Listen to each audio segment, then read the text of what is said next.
All right, hi there.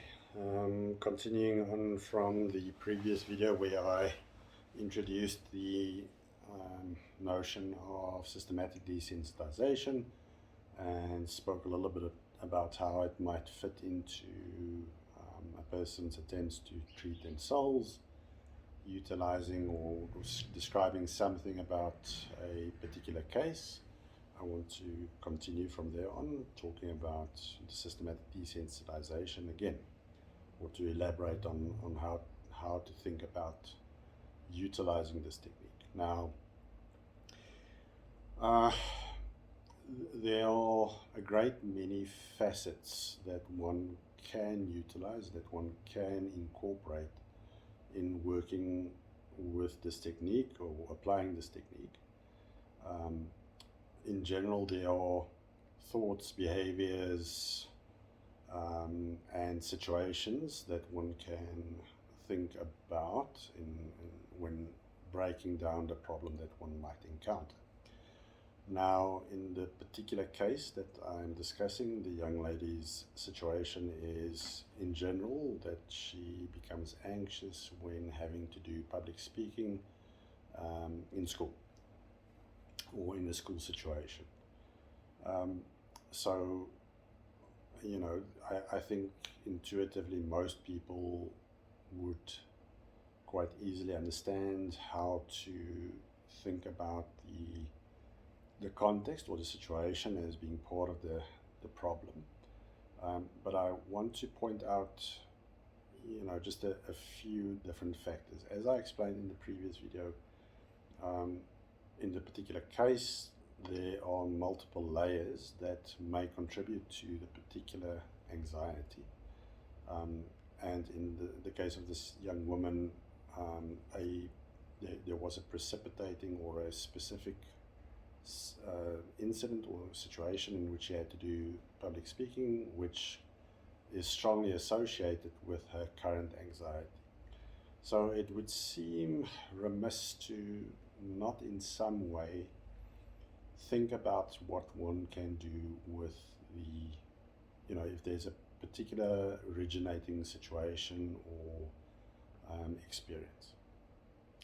Of course, for many people, they are either unable to access such a particular causative moment.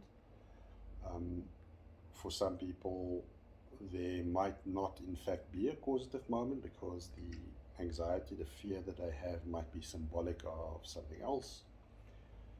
So it's not always possible to think about dealing with the causative event, although it it would make sense to include thinking, speaking, working with, speaking about or working with the precipitating event.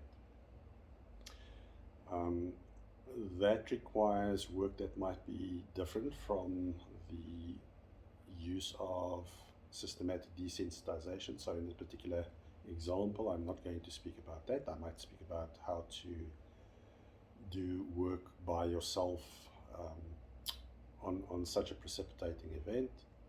I'm going to focus more exclusively on the way the anxiety manifests. So public speaking in her case at school, but obviously not necessarily only at school.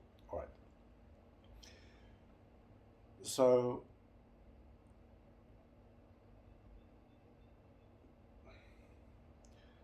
I'm breaking this down on the fly as I think about it. So I think there are different ways to approach this. I think what would be sensible would be to ask the person to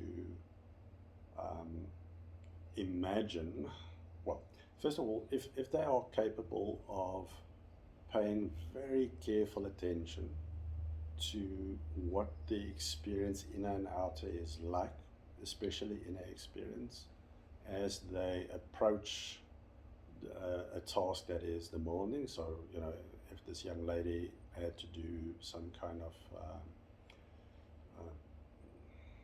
oral or some kind of public speaking that's coming up, let's say tomorrow, whenever, I would ask her to pay really careful attention. So maybe in the days running up to the event, or the time running up to the event, I would ask her to pay careful attention to the kinds of thoughts that she has, um, the, what she imagines, um,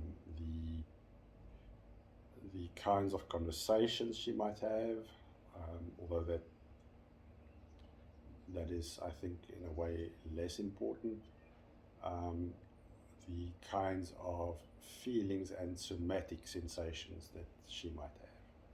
So, really, a great many bits of, or several bits of information that are discrete if one breaks it down. So, thought contents, internal dialogue, imagery, sensation, and so on. So, in the time running up, what are the thoughts, feelings that one may internally produce? So, this is with the threatening event as a stimulus, but in the absence of the threatening situation. So, in essence, all the things that one might have going on internally in the run up to the fearful situation. All right. Of course, paying very careful attention to the experience as it unfolds. So, if and when she is in the situation, what all the components are, where in the process she experiences the most difficulty, what it is, again, with regards to either inner stimulus or external stimulus that she experiences as particularly difficult, or particularly inhibiting or excitatory in terms of anxiety. So, um, of course, in this situation, it is very often the case that a person with a phobia like that pays a lot of attention to external stimuli. It's not always the case, but it's very often the case.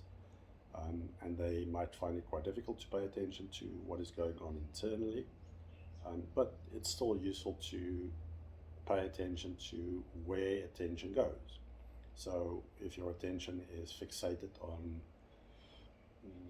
I don't know, the paying attention to facial expressions, especially sort of people frowning or yawning or looking away, or whatever it might be, that is useful data. I would also include in this, what the person does after the fact, or the experience after the fact. And again, this is very likely to be more internal. So the things that the person might say to him or herself, I would ask this young lady to pay attention to how she describes this to herself and the way she remembers it. If and when we have an opportunity to talk about the memory of the most recent example, that she could maybe tell me how the memory presents itself.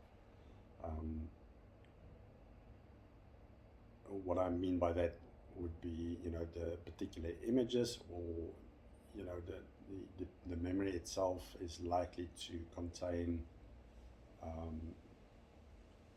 at least indications of what she paid attention to most in her conscious experience. I would be interested in noting what she does with the external feedback that she gets. So, if people say, oh, that was fine, or that was great, what a person actually does with that kind of feedback, and how they might privilege a negative association or a negative part of the experience above and beyond positive feedback. All right, so those are all part and parcel of what I, as a therapist, would like a patient to pay attention to, so that they can give as full a description as possible. Once one has such a full description, of course, it becomes a lot easier to break it down into smaller components. One would ask the person to rate these different parts of the experience in terms of intensity of feeling, of negative feeling, of course. And in a sense, a hierarchy will present itself. Not absolutely. Again, one can do some thinking about how to establish the hierarchy. In other words, ranging from most negatively intense to less and less and less. But just having that conversation already suggests to both the person, of course, to the therapist, and if you're doing it on your own, to yourself, what aspects you find most intrusive, most difficult to manage.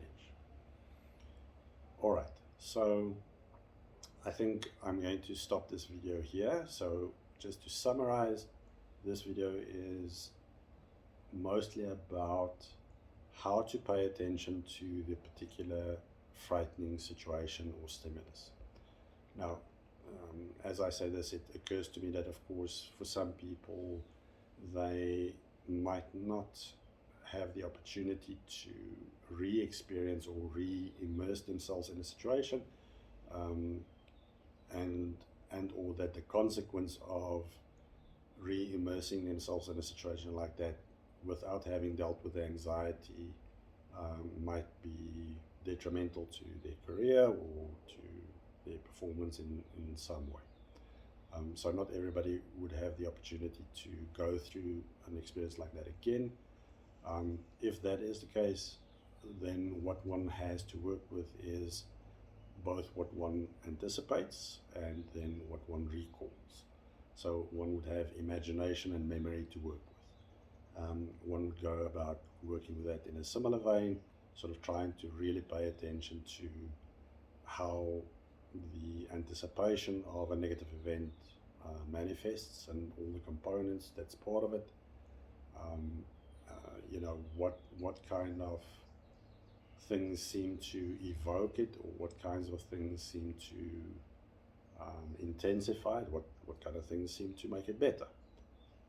These would also be part of the account that one would want to keep in mind. In the example of people who do not have the luxury of exposing themselves to the same stimulus again, you also have memory. So, how the person remembers previous situations where they were exposed to whatever the frightening stimulus is. All right. So, in my example, there would be, of course, memory. There would be exposure to the stimulus in real time or in the material world, and then also of course how one holds it in. I speak of memory now, memory and in anticipation.